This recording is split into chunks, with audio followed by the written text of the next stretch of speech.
Welcome friends. In this particular video I shall be talking about the concept of cost. In simple terms, cost refers to the expenses incurred while we produce any good or a service. But a proper definition of cost will look something like as follows. So what is cost? It refers to the expenditure incurred by a producer explicitly or implicitly on the factor as well as non-factor inputs for a given amount of output of a commodity. I'll break this definition into two parts. First of all, we should understand what are factor inputs and what are non-factor inputs. Well guys, factor inputs will be land, labor, capital and enterprise, and non-factor inputs will be raw material, electricity, transportation, etc. So whenever we produce any good or a service, we use both factor input and non-factor inputs. So whatever expenses we are incurring on these two shall come under cost. And the second part is explicitly or implicitly. We shall be dealing with these explicit and implicit cost very shortly. So let me revise this definition for you. What is cost? Well, it refers to the expenditure incurred by a producer explicitly or implicitly on the factor as well as non-factor inputs for a given amount of output of a commodity. साधारण भाषा में अगर मैं cost की बात करूं तो ये उस सारे खर्चे को कहते हैं जो एक प्रोड्यूसर किसी भी गुड को बनाने के दौरान लगाता है फैक्टर इनपुट्स पर और नॉन फैक्टर इनपुट्स पर। साथ ही आप इसमें एक्सप्लिसिट खर्चा और इम्प्लिसिट खर्चा दोनों लेते हो। अब एक्सप्लिसिट खर्चा क्या होता है और इम्प्लिसिट खर्चा क्या होता है वो भी मैं भी आपको बताता हूँ। एक छोटी सी डेफिनेशन और है, पहले वो पढ़ लेते हैं फिर बात करेंगे एक्सप्लिसिट और इम्प्लिसिट की। Well guys, cost function. Well, it refers to functional relationship between cost and output. It can be expressed as follows. C is a function of output. इसका मतलब है मेरे बच्चों, जब भी आप कुछ आउटपुट बनाओगे तो उस आउटपुट पर जो भी आपका खर्चा होगा, जो कि ऑब्वियसली आउटपुट की क्वांटिटी पर डिपेंड करेगा, उसी को हम कहते हैं cost function. So cost is a function of output. In simple terms आपकी कॉस्ट कितनी होगी ये इस बात पर डिपेंड करेगा कि आपकी आउटपुट की क्वांटिटी कितनी है। अब बात करते हैं एक्सप्लिसिट और इम्प्लिसिट कॉस्ट की। सो खूब ध्यान से देखिए, एंजॉय कीजिए। Cost, well it is a sum of explicit and implicit cost. आइए पहले बात कर लेते हैं एक्सप्लिसिट कॉस्ट के बारे में। Payments made by a firm to others for hiring or purchasing inputs it needs in the production process.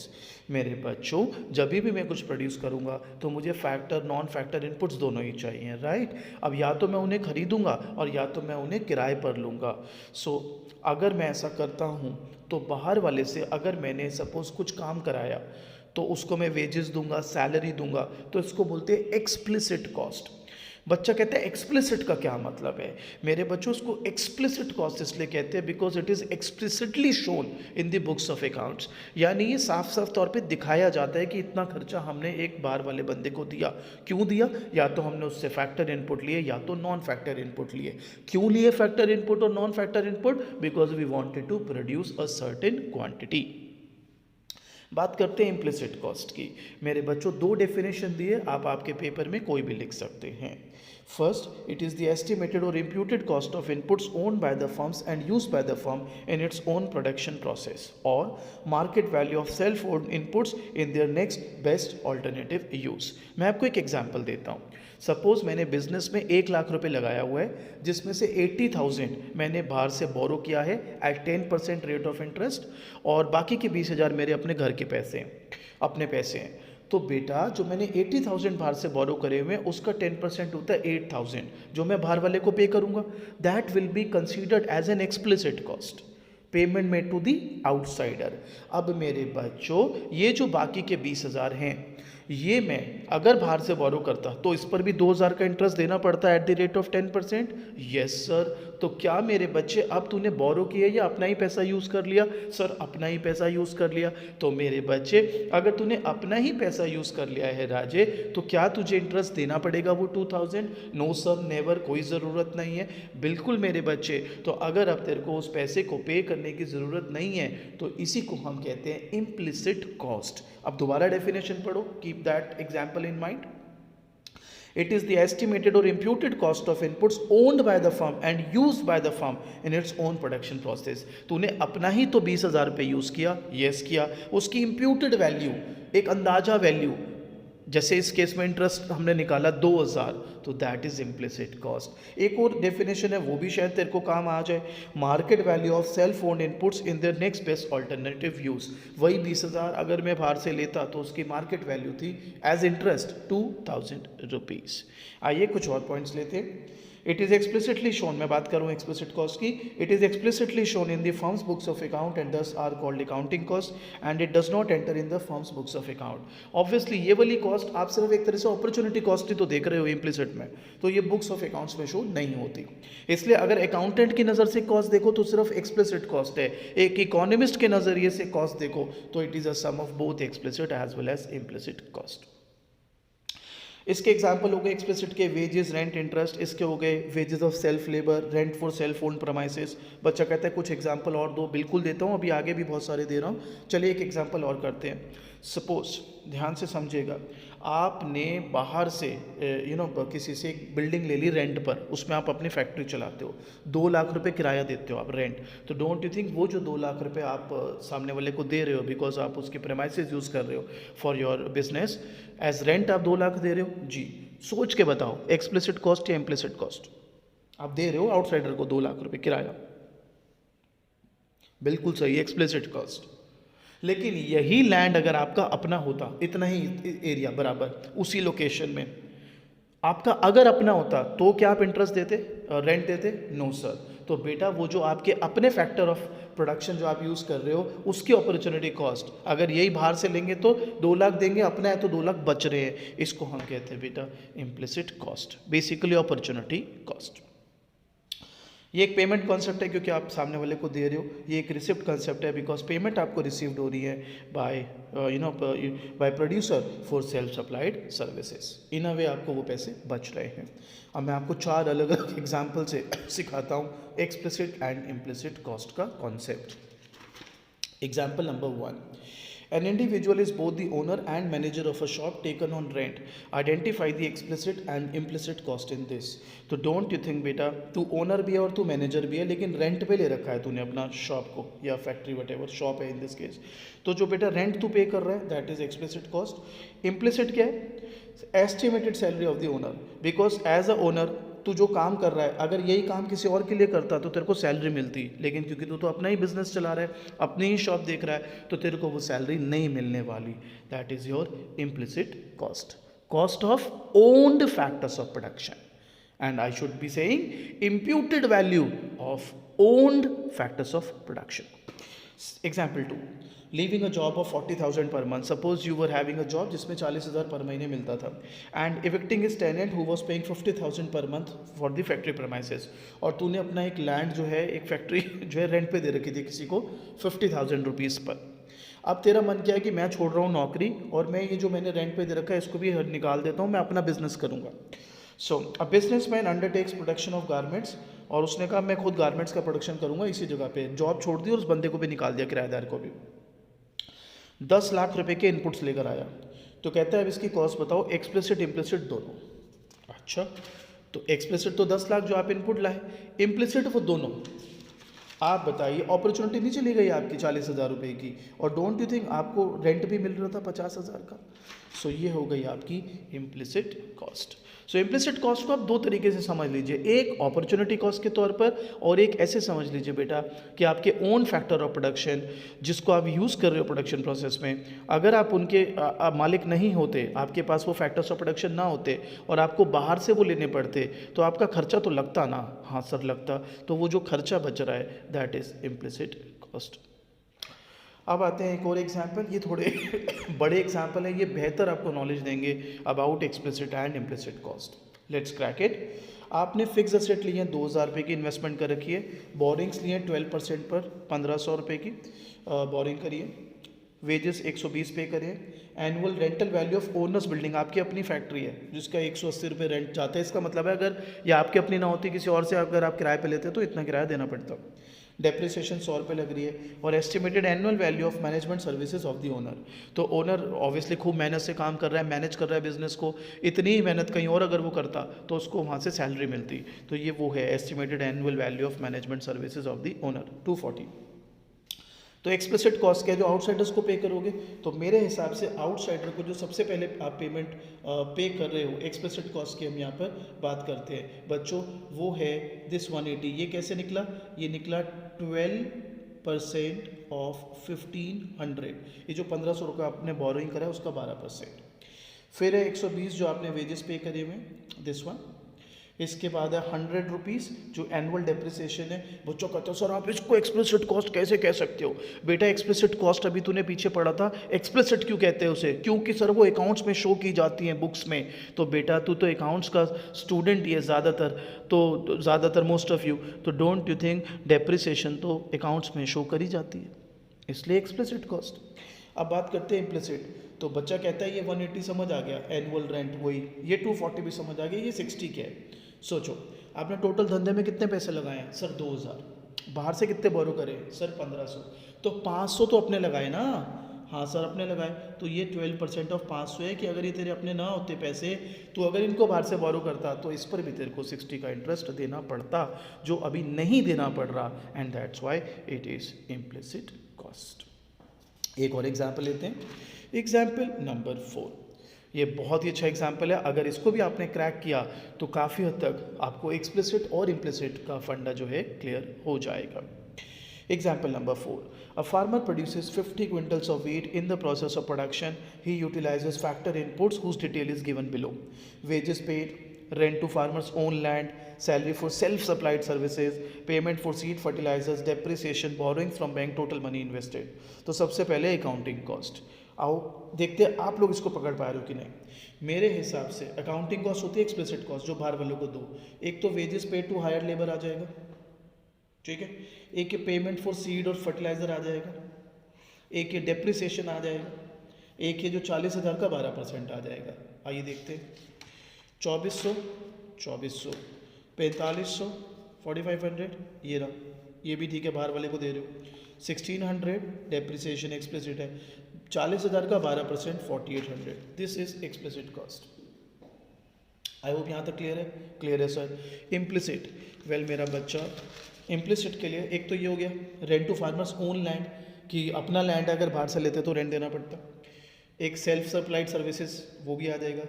एक टोटल 60,000 धंधे में लगाया, बाहर से बोरो कर रखा है 40, तो 20 अपना होगा जी, तो 20,000 का 12%, तो 6500, ये रहा 7600, ये रहा 2400, मैं लिख देता हूँ 12% ऑफ 20,000। ये 20 कहाँ से आया, आपने टोटल 60,000 लगाया हुआ है बिजनेस में, 40 बाहर से बोरो किया था, तो 20,000 जो आपका अपना है। अब ये तो हो गया इम्प्लिसिट कॉस्ट। अब कहते हैं आप इकोनॉमिक कॉस्ट निकालो। बेटे इकोनॉमिक कॉस्ट क्या होता है, वेल सर इकोनॉमिक कॉस्ट होता है sum of explicit and implicit cost. बिल्कुल, तो सम कर देना भाई, explicit plus implicit, 29,800। Fourth part तक को बोला है एवरेज कॉस्ट निकालो। तो एवरेज कॉस्ट क्यों निकालें, एवरेज कॉस्ट क्या होता है रादर, वो होता है total cost upon output. Total cost 50 quintals, that is 596। अब कुछ ज़रूरी बातें हैं जो आपके साथ डिस्कस करना मुझे लगता है आपको अच्छा रहेगा आपके लिए। देखिए बच्चों, जब एक अकाउंटेंट होता है वो जब भी पर्सपेक्टिव को देखता है वो एक्सप्लिसिट कॉस्ट के पर्सपेक्टिव में देखता है, जो इकोनॉमिस्ट होता है वो इकोनॉमिक कॉस्ट के पर्सपेक्टिव में देखता है। तो इसके रिपरकशन क्या है, मैं आपको एक एग्जांपल से सिखाता हूँ। सपोज़ एक व्यक्ति ने 1 करोड़ रुपए लगाए एक बिजनेस में और 10 लाख का प्रॉफिट कमा लिया। प्रॉफिट होता है total revenue minus total cost. तो जो अकाउंटेंट है वो उस प्रोड्यूसर से पूछेगा कि आपके 10 लाख का प्रॉफिट कैसे निकाला आपने। 18 लाख की सेल है सपोज और 8 लाख के खर्चे, तो 10 लाख का प्रॉफिट। अकाउंटेंट सिर्फ ये देखेगा, इकोनॉमिस्ट ये नहीं देखता। इकोनॉमिस्ट के हिसाब से प्रॉफिट 10 लाख है ही नहीं। मैंने कहा भाई क्यों नहीं है, ये ध्यान से समझ लेना, टर्म लाइफ लॉन्ग आपके काम आएगी चीज़ जो मैं अब आपको बता रहा हूँ। एग्जाम्पल दोहरा देता हूँ। 1 करोड़ बिजनेस में लगाए, 10 लाख का प्रॉफिट कमाया।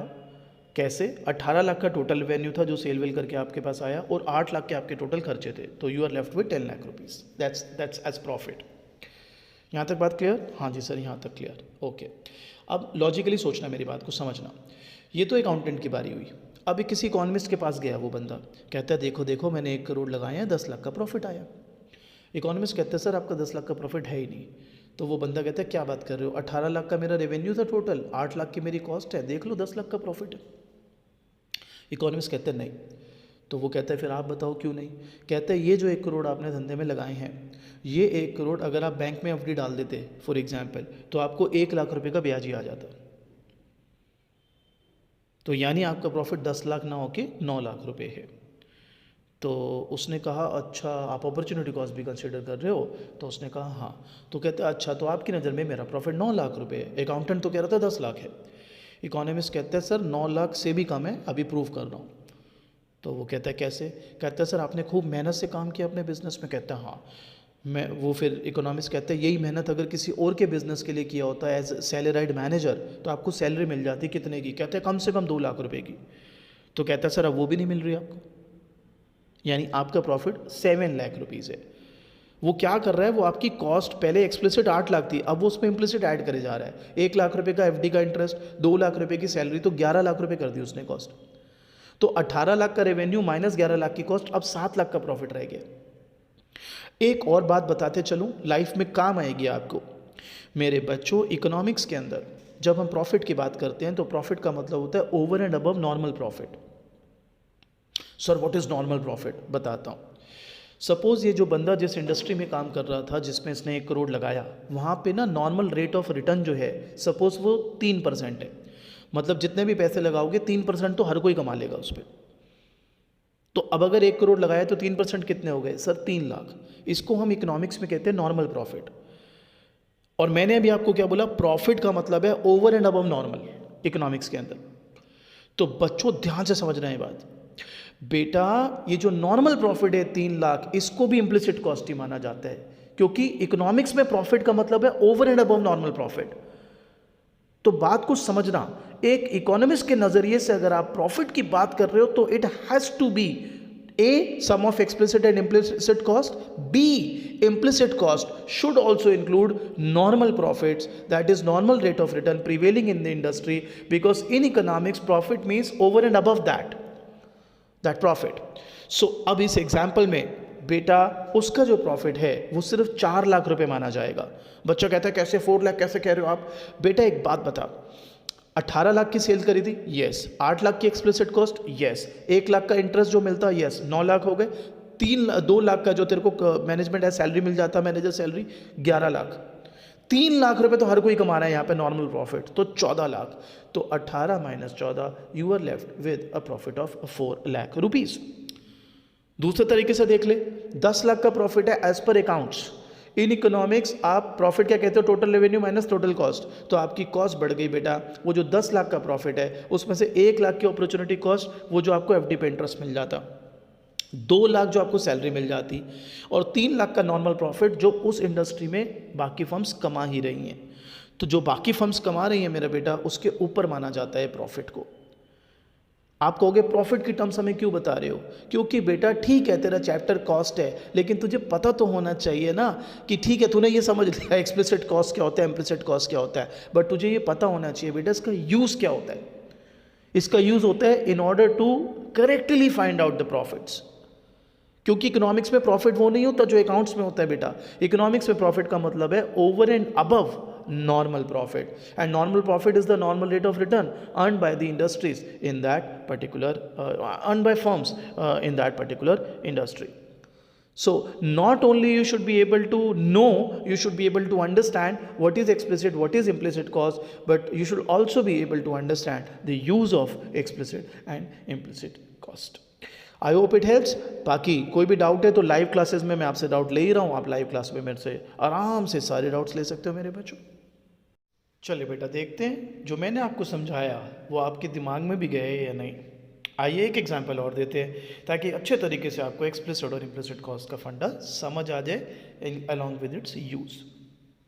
Example number 5, total capital invested 80, money borrowed at 15% per annum 30, payment for raw material 10, wages and salaries paid 2, normal profit 7.5, rent for entrepreneurship building, entrepreneurs building 1, depreciation 0.6, payment for insurance premium 0.4, calculate explicit and implicit cost। Well solve करके आ रहा है 17.5 and 16। आप यहीं पे pause कर लो, practice करो, देखो कि आपसे 17.5 और 16 आ रहा है क्या। पॉज कर लो वीडियो को।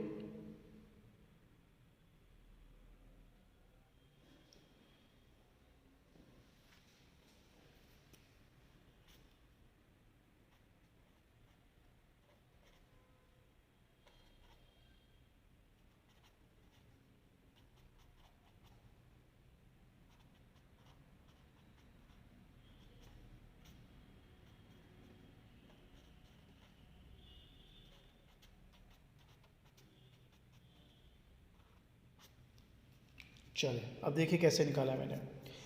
एक्सप्लिसिट के लिए एक तो आपने 30 बोरो करे हैं एट 15%, तो 4.5 तो वो हो गया। 10 जो रॉ मटेरियल खरीदा, wages salary paid 2, depreciation 0.6, insurance premium की पेमेंट करी 0.4, ये सारा एक्सप्लिसिट में आ गया। ये हो गया 17.5 इम्प्लिसिट। अब आप बताओ, आपने 80 बिजनेस में लगाया, 30 बोरो करे, यानी 50 खुद के। हाँ जी, 50 का 15% 7.5 प्लस ये जो आपका नॉर्मल प्रॉफिट है 7.5, आपको मैंने बताया ना normal profit in economics is considered as an implicit cost, तो वो भी यहाँ पर ऐड हो गया। इसके बाद रेंट उसके अपनी बिल्डिंग का 1, तो ये आप जब सब ऐड करेंगे you will get implicit cost. So I hope आपको कॉन्सेप्ट समझ आ गया हो, एक्सप्लिसिट एंड इम्प्लिसिट कॉस्ट और उसका यूसेज भी। एक क्विक रिवीजन, एक्सप्लिसिट कॉस्ट वो होती है जो आप एक्चुअली में पेमेंट करते हो बाहर वाले को फॉर फैक्टर और नॉन फैक्टर इनपुट्स। लेकिन इकोनॉमिक कॉस्ट में सिर्फ एक्सप्लिसिट कॉस्ट नहीं देखी जाती, इम्प्लिसिट कॉस्ट भी देखी जाती है। तो पहले इम्प्लिसिट कॉस्ट की बात करते हैं। इम्प्लिसिट कॉस्ट उन फैक्टर्स ऑफ प्रोडक्शन की कॉस्ट को कहा जाता है जो आपके अपने हैं as a producer, as a firm, so you need not pay for those factors of production, वो आपके अपने हैं। सो मगर उनकी अपॉर्चुनिटी कॉस्ट तो होगी ना, अपॉर्चुनिटी कॉस्ट को आप कंसीडर करो, दैट इज इम्प्लिसिट कॉस्ट। तो जब हम इकोनॉमिक्स में कॉस्ट की बात करेंगे, it will be a sum of both explicit as well as implicit cost.